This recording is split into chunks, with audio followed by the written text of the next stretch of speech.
Henry. 30, 30. Let's see how this bad boy kicks, and I ain't even sighted him in yet, okay? Let's just see where my aim is sight, if it's down there or if it's up there.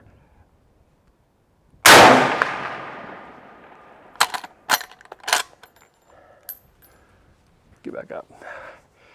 All right, let's try. I can't even see where I'm hitting. I'm gonna walk in there right quick, take a look. All right, I haven't ejected that out. So he's safe.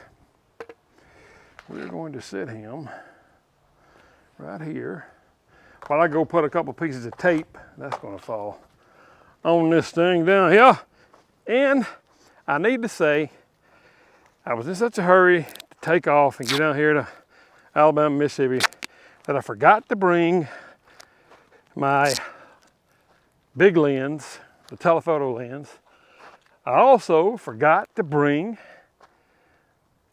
the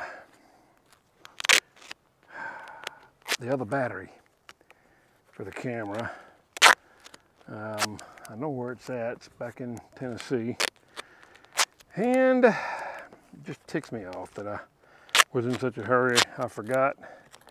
There's a reason. But anyway, so the long distance camera is only going out 105.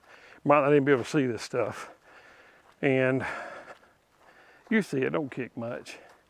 But we're going to take a look and see if I can sight him in, because I don't know exactly where to aim, because it has an upper area in the rear sight and then a little low area in the rear sight. So we're going to take a few shots, see what we got. He's stiff too.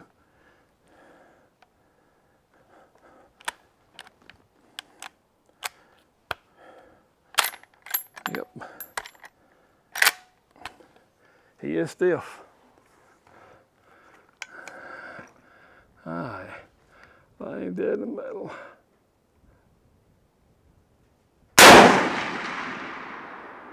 All right, now I'm gonna aim using the other end. He's real stiff. First shots here, y'all just saw him. All right.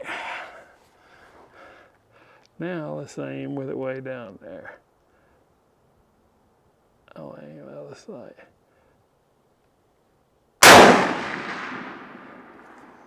Let's just go see if I hit anywhere near any of those. I got him.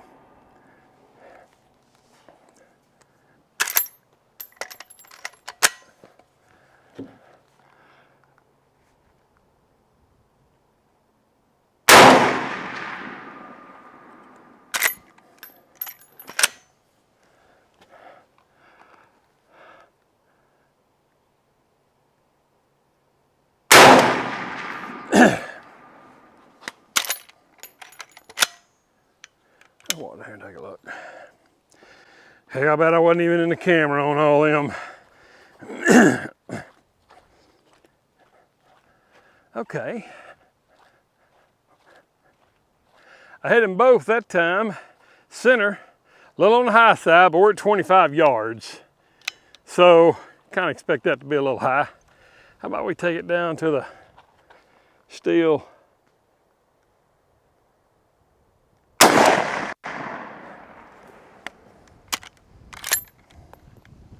I'll see what that can do. What in the world? Yeah, I know it's a loud environment, Siri. God dang.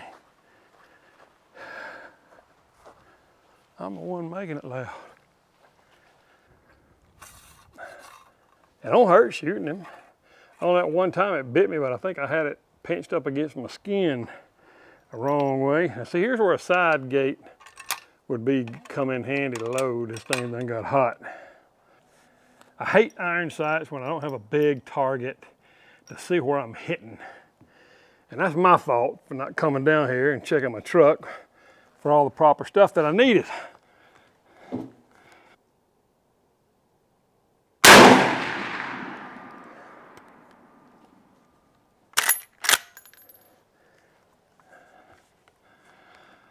The yellow one. Let's go see what we did. If we did anything. Okay. I kind of think I see where I'm having to aim. Those two shots were right here and right there. I'll tweak him up a little more in the coming days. It looks like I'm shooting to the left 1 inch. You really can't adjust this left and right unless you tamper with the front. Here's what I found. It just looks even. I just can't tell. I can't tell. That old Marlin I had, 30-30 lever action. Had a scope on that thing. I could tag nickels at 100 yards with that scope. I ain't kidding you. I've done it many times. Got people that saw me. I was 16 or 17 years old. Oh my God. Sweet shooting gun. All right, let's try the buffalo again.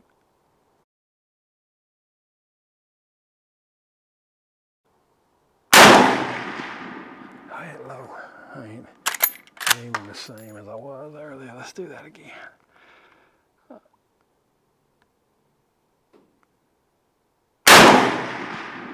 Dang. Okay. That will be enough of that, I reckon. Now, let's take some closer looks at it. Because this show is pretty, ain't it? All right. Okay. We have Henry Repeating Arms, Bayonne, New Jersey. 30-30 Winchester, all brass, receiver, front strap, buttstock, good wood on it. 1, 2, 3, 4, 5. 1, 2, 3, 4, 5.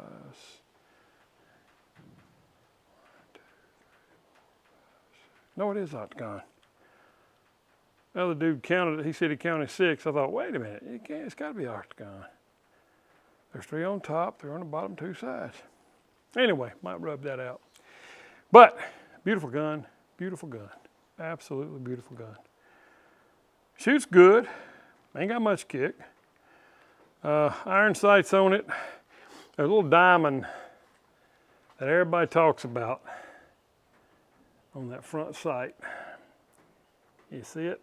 They say you can take that screw out, pull it out, and flip it around, put it back in there, put the screw back in there, you'll never see it. I'm debating the way I hit the best shots I've hit is I aim, I put my front sight right on top of the diamond and then put the very front sight right under what I'm shooting at. It's not like I'm looking and I'm gonna put this front sight dead in the center of my target, dead in the center of this, like on my old Winchester pump. This one seems to work, and I've got him almost on the lowest setting. I might take him down one more and try a few other shots. We're shooting high, I have to come down, so you need to bring your sight down. Thought I was shooting low earlier. Brass front sight, beautiful. So if I'm shooting, I got my front sight kind of sitting in that little U above the diamond. And then I'll take my front sight, the bead, and have it sitting right under my target. So if I'm wanting to shoot this, and this is empty,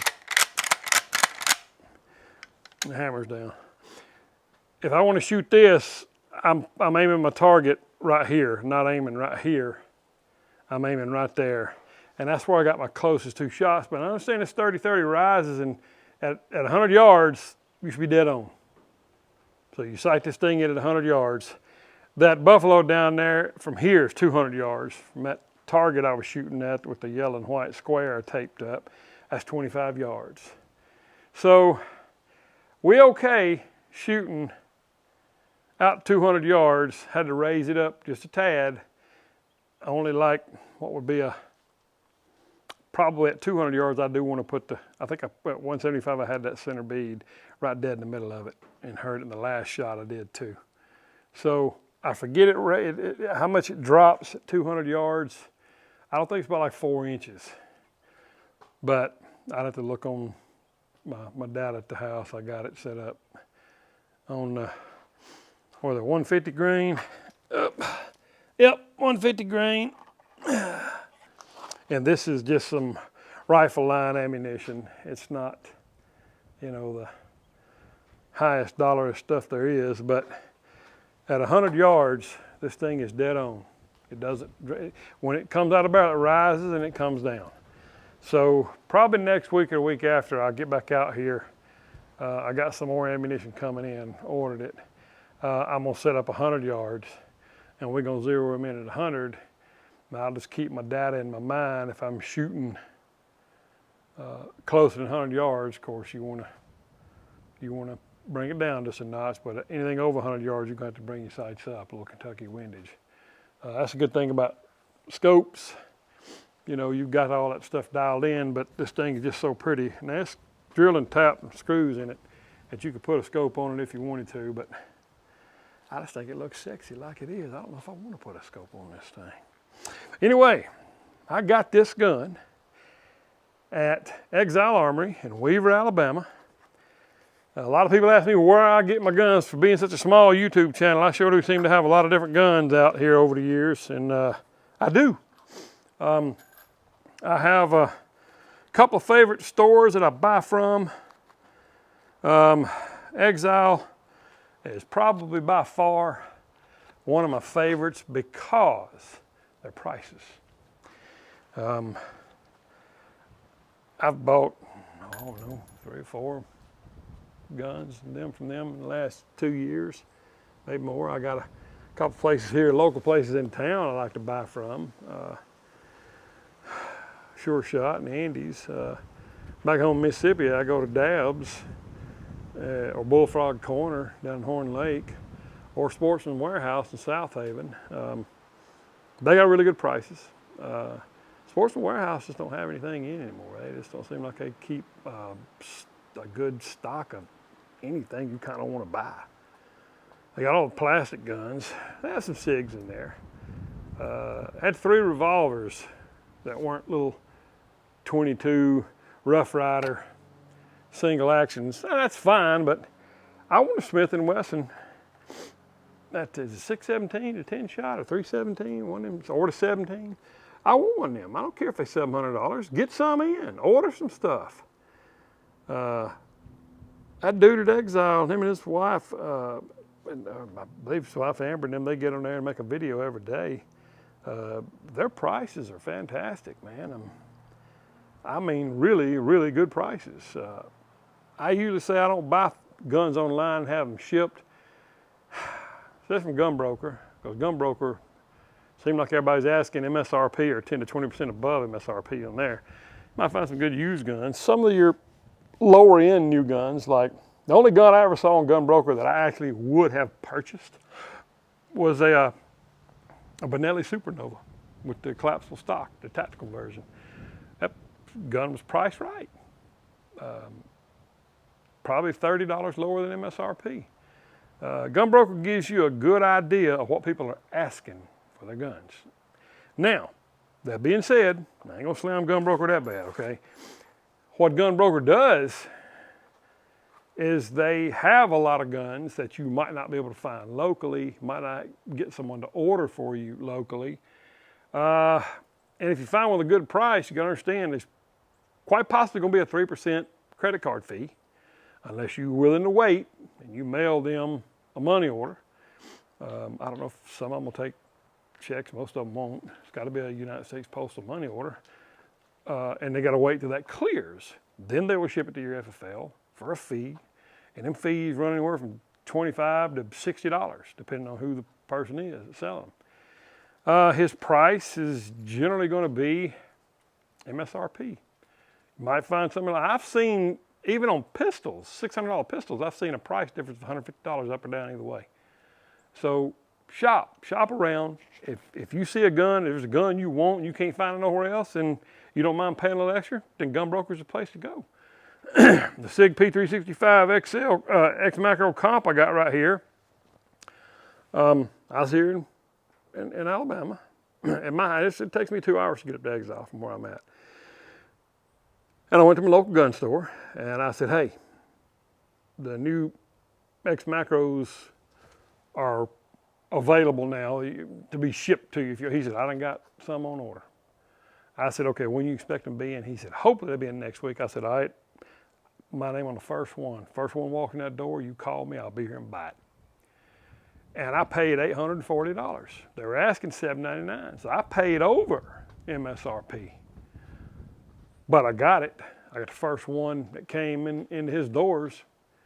The second week they were available for purchase. Some people might have got them early. I know some of the big YouTube channels got the guns early. Some of them got them a couple of months early to shoot with, and SIG had them, I think they had a shooting, not somebody got shot, but they had a, for high names, high dollar people came up to the SIG place up in New Hampshire and they got to shoot the X Macro before anybody else got it. All right, so there was some videos out before it, but somewhere in late August, I think, or middle August was when they first said, okay, we're fitting to start shipping them out to the people who want some, gun stores. And owner had ordered some. And next week he called me. I went up there and bought it. And I didn't mind paying a little over MSRP. Exile, I thought they had them at $775, but I think they might have had them at $735 when they first come out. That's what they're asking for them now. So even if you want to buy them, they will ship to your FFL anywhere, I think in the continental US. You buy that gun, your shipping, and then your FFL fee of where you get it to, because most people charge you a fee for an FFL transfer. That might put it back up to MSRP. I don't know, may not. I don't know what the shipping is. I never had one of them shipped to me because I generally stop by there if I want to buy something. Pistols, I'm relegated to Mississippi because that's where I'm from. I'm from Alabama, but I've been living in Mississippi for a while there. It was due to the divorce and all that stuff decades ago. But I can find a gun in Alabama and have it shipped to my FFL back in Mississippi. Generally, he charges me $20 to do a transfer and fill out the form. Another shop charges $25. Academy Sports charges $60 if you're going to transfer a gun from one store to theirs or from one state to theirs. Because I was in there at one in Tennessee, and that guy about come unglued. He was figuring out everybody charges $20, $25. And Academy Sports charged him $60, and he's about ready to say send that damn thing back, but he went ahead and bought it. That's outrageous. That really is outrageous. There's no sense in charging something like that. Used guns on Gun Broker. I've seen people buy guns that I wouldn't have paid $500 for, and they've already up to $900 bids on them. If that's what you want, and that's my motto, you find something you like and you can shoot and you can hit about 90% of the time with it, you shoot that thing. Right here, Cornholio, shoot that thing. That's my motto. I do buy used guns. Occasionally I go through them pretty good. Y'all seen me go through some of them out here and had some problems with some of them out here and trying to fix them on the spot.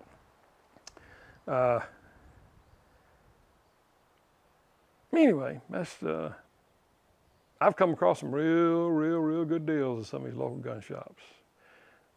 Trading guns, if you got a place you can sell it on consignment, do that. They're gonna get their cut, okay? And you gotta take out, they're gonna give you your money back and whatever. But you take a gun to trade a gun in, on average. I don't care if you just bought a $2,000 brand new shotgun, you go and shoot it a week, you come back, it's no longer brand new. They don't give you that same price. You forget that. They probably, if you're good with them and you buy a lot with them, they're probably gonna offer you 60% of what you paid for it. Most of them offer you 50% of what its current value is, and now that gun is used, you can drop 20% off of that thing. So, and now it's showing worth $2,000, okay? they'll drop 20% off of that and then offer you half of that price. So you're better off to do them on consignment. If you got local gun advertisements in your local city, like a hunting club or something like that, do it that way. But taking a gun, a used gun, or even a new gun, well, it ain't new no more since you bought it, taking that back to a store and just selling it or swapping it, they're not gonna offer you that much money for it. So you need to be aware of that, need to be understanding that your 2000 gun now is probably worth to them barely $1,000, if that, okay? That's just the physics, I mean, that's just the mathematics of it. They gotta make money. And they're not gonna buy it for what you paid for it because they can't sell a used gun at new gun prices. So understand these things. You're looking at anywhere from 40 to 60% of what that gun is worth is what they're gonna offer you, okay? If it's a really high demand gun, they may offer you 60% of what it's worth. Not what the new price is, but what it's worth. All right, they got like a blue book or a black book or NADA kind of book that's out there and tells you what all these guns are worth. I've walked in and found some good deals because it's a $1,000 gun. I know he paid $400 for it. I might pick it up for $500, $600. He may be asking $800, but if I offer him more than what he put into it, I got a good chance of making a sale. I got a mint 1187. That gun still had white styrofoam balls in it. I had it out here. I showed it to y'all. I couldn't tell that gun ever been fired except the factory. I mean, I pulled it apart. There were no wear marks inside of it. Just inside the barrel, that little tiniest amount of dust. Took the choke out of it. The cosmoline was in there. It done turned that darker brown. It's a silver thing, so it kind of looked almost a yellow brown. And I just took some oil on a rag and wiped it and it come off, and that thing was pristine. I mean, pristine, just like a brand new one that I had bought for another Remington. Premier model, plain stocks, didn't have the glossy stocks. But I swear I couldn't tell that thing had been shot. Somebody bought it years ago. It was a 1988 model too. It was made in 1988, so that was a 1187, made in 1988. Somebody bought it, probably put it in a safe with a bunch of their other guns, and 40 years later, or 30 or whatever, how many years it is later, 35 years, somebody passed away. And when they passed away, it probably sat in the safe for a while, and the wife finally got the safe open and went and sold them. They're asking $900 for it. I said, does it have the box with it? He goes, nope. I mean, who keeps a box 30, 40 years? A lot of people do, you'd be surprised. He goes, no box with it. I'm like, huh. I know what gun brokers asking for guns pristine like this. They're asking $1,300, $1,400 for them. And that's basically one that's almost mint brand new. You don't see many of them out there. You do, but they're asking a whole lot of money for them. So I'm thinking, I bet if I offered him $700 out the door, here's $700, you figure out the taxes, I'm giving you $700, you give me the gun. I said, I bet if I asked $700, he'd take it. I said, I'll give you $700 cash out the door right now for it. He goes, so? And I had found a competition carrier, and y'all know what that is on the 1100s, 1187s, and the police models. On the bottom of the carrier, the lifter, you push that little button so it comes open, you can load shells in there on 1100, 1187, okay? It's a little short thing. It's a pain in the butt sometimes. I have no idea how that gun had that many years selling in production with that asinine loading gate issue. But the competition carrier was a little longer. It's about double the length. It's easier to load them guns. So I've been looking one for 4 or 5 years. And a few years ago, I was on eBay looking through them some more. And some guy, I think is up in Washington State, they were selling off their dad's leftover parts. He used to be a gunsmith. That's what it said on the little bio. You read in there, it says, we're selling all these parts, for the fair price that we see other stuff on here sold. And I'm looking at one of the trigger groups, and I could see that the carrier release button was longer. And I think they were asking $90 or $99. I still, as they can't remember. I have to go back through and check out all my old eBay purchases and find out what I paid for it, but I think it was $90. And of course tax, but no shipping, free shipping. Bam, buy it now. Send it, come in, and sure enough, it's a competition carrier. And the trigger group is in mint condition. There was some little specks of dirt in it. Was that from shooting or was that from sitting on a bench for 30 years? Who knows, okay? But I cleaned him up, lubed him up, checked all the springs, took him apart, looked him over. There was no wear marks on the bottom of that carrier where people had been loading that thing. Not a single wear mark at all. And I put magnifying glass on it.